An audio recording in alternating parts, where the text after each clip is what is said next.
Puji nama Tuhan. Saudara yang dikasihi oleh Tuhan, mari kembali kita membaca firman Tuhan dan merenungkan supaya kita dapat memahami apa yang menjadi kehendak Tuhan bagi masing-masing kita. Kita akan berdoa. Ya Tuhan yang baik, kami bersyukur karena Engkau selalu setia dan Engkau selalu menepati janji yang Engkau sudah berikan kepada kami umat-umat Tuhan. Kami percaya apapun yang Tuhan rencanakan pasti akan terjadi, karena tidak ada satu kuasa pun yang mampu, yang dapat menggagalkan rencana Tuhan. Kami yakin rencana Tuhan atas kami pun akan Engkau wujudkan, akan terjadi. Mampukan kami untuk tetap setia dan tetap percaya kepada rencana-rencana Tuhan yang membawa kebaikan kepada masing-masing kami. Kami akan merenungkan firman-Mu dalam nama Tuhan Yesus. Amin. Saudara semuanya, saya yakin kita pernah melakukan tindakan yang satu ini, yaitu menunggu, menanti, menunggu. Saya yakin kita semuanya pernah. Mungkin ada yang punya pengalaman menanti dengan penuh semangat, penuh sukacita, penuh gairah. Apapun itu. Nah, biasanya ketika orang menanti dengan semangat, sukacita, kegembiraan, kegairahan, karena dia menanti sesuatu yang dianggap baik, dianggap akan mendatangkan kebahagiaan dan kesenangan, dan menanti sesuatu yang pasti. Itu kenapa mereka menanti dengan penuh kegembiraan, penuh sukacita, bahkan penuh kegairahan. Tapi sebaliknya, ada juga mungkin yang punya pengalaman awalnya memang menanti dengan semangat, tapi akhirnya mulai pudar, mulai tidak lagi bergairah menanti atau menunggu sesuatu itu. Nah, itu terjadi karena kita mulai ragu, apa iya yang kita nanti benar-benar akan datang? Apa iya yang akan kita tunggu benar-benar akan terjadi? Nah, ketika ada keraguan-raguan seperti itu, mulai kita tidak lagi sesemangat sebelumnya, tidak lagi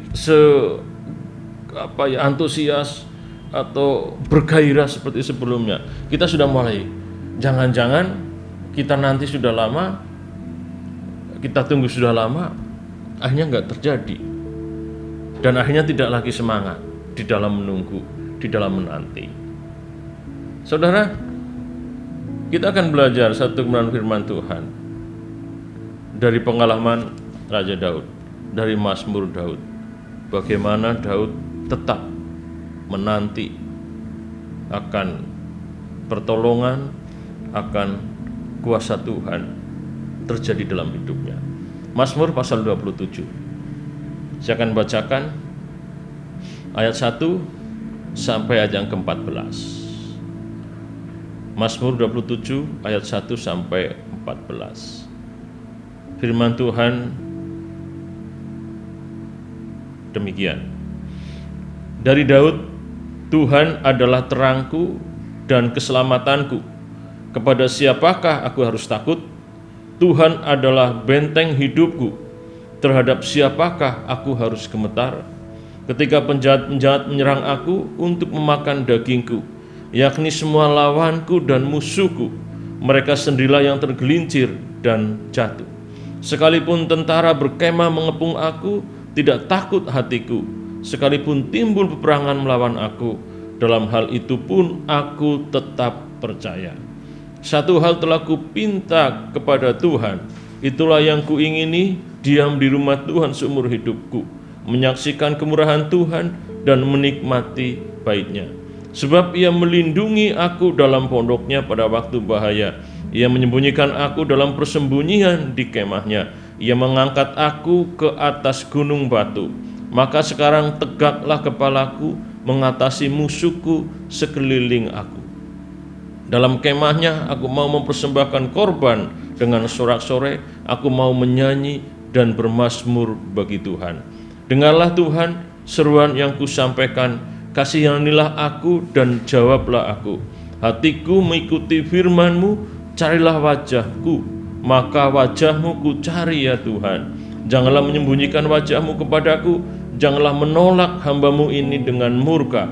Engkaulah pertolonganku, janganlah membuang aku dan janganlah meninggalkan aku ya Allah penyelamatku. Sekalipun ayahku dan ibuku meninggalkan aku, namun Tuhan menyambut aku.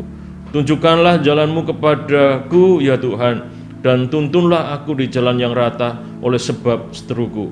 Janganlah menyerahkan aku kepada nafsu lawanku, sebab telah bangkit menyerang aku saksi-saksi dusta dan orang-orang yang bernafaskan kelaliman. Sesungguhnya aku percaya akan melihat kebaikan Tuhan di negeri orang-orang yang hidup.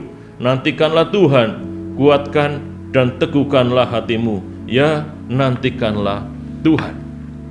Saudara, kalau kita lihat Mazmur ini, ya, Mazmur Daud ini yang ditulis oleh Daud, kalau kita baca ayat 1, itu merupakan pengakuan Daud tentang Tuhan.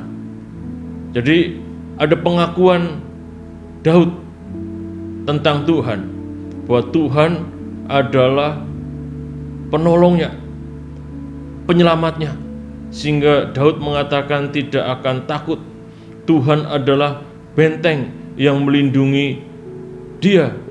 Tuhan adalah pribadi yang terus menjaga dia dan memberikan keselamatan kepadanya.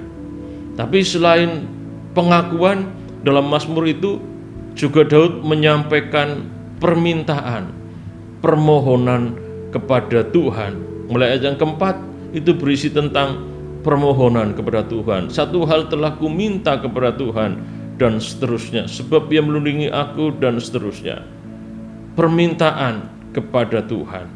Jadi dalam Mazmur ini ada pengakuan, pujian kepada Tuhan, tapi juga ada permohonan kepada Tuhan. Ayat 7, dengarlah Tuhan seruan yang kusampaikan, kasihanilah aku dan jawablah aku. Jadi ada pengakuan, ada pujian, tapi dalam Mazmur ini juga ada permohonan atau permintaan kepada Tuhan.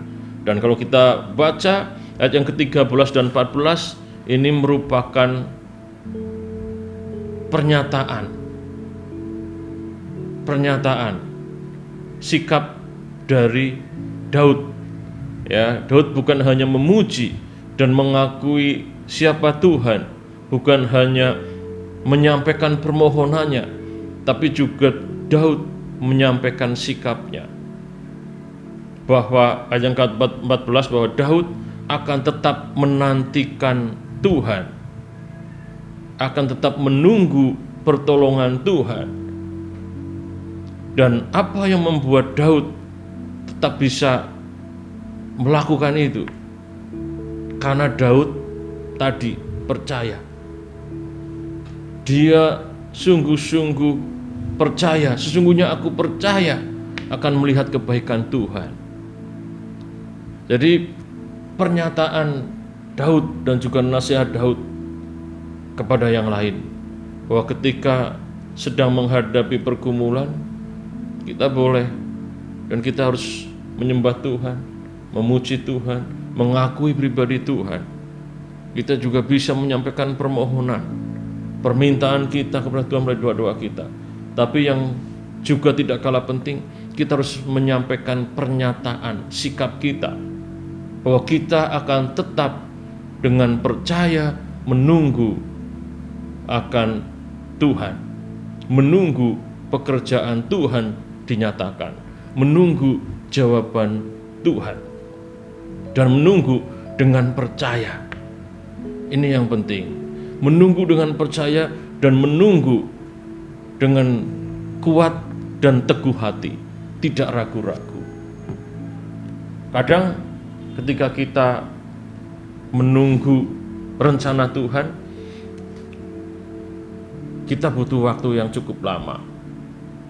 Seperti pengalaman Abraham, ketika Abram dipanggil oleh Tuhan dalam Kejadian pasal 12, itu usianya dikatakan 75 tahun. Dan Tuhan memberikan Ishak itu pada saat Abraham usia 100 tahun. Jadi ada 25 tahun waktu yang Tuhan berikan kepada Abraham sampai akhirnya Abraham mendapat anak yang dijanjikan itu. Butuh keyakinan yang teguh, tidak goyah. Kita nunggu janji Tuhan. Jadi saudara, tetap tunggu, nantikan Tuhan dengan percaya dan jangan menjadi ragu. Tetap percaya dan tetap teguh hati. Nantikan Tuhan. Tuhan tidak pernah berdusta. Tuhan tidak pernah tidak menepati janjinya. Tunggu karya Tuhan. Nantikan pekerjaan Tuhan atas hidup kita semuanya. Tuhan berkati kita semuanya. Kita berdoa. Tuhan, mampukan kami untuk tetap percaya dan tidak ragu terhadap rencana Tuhan bagi masing-masing kami.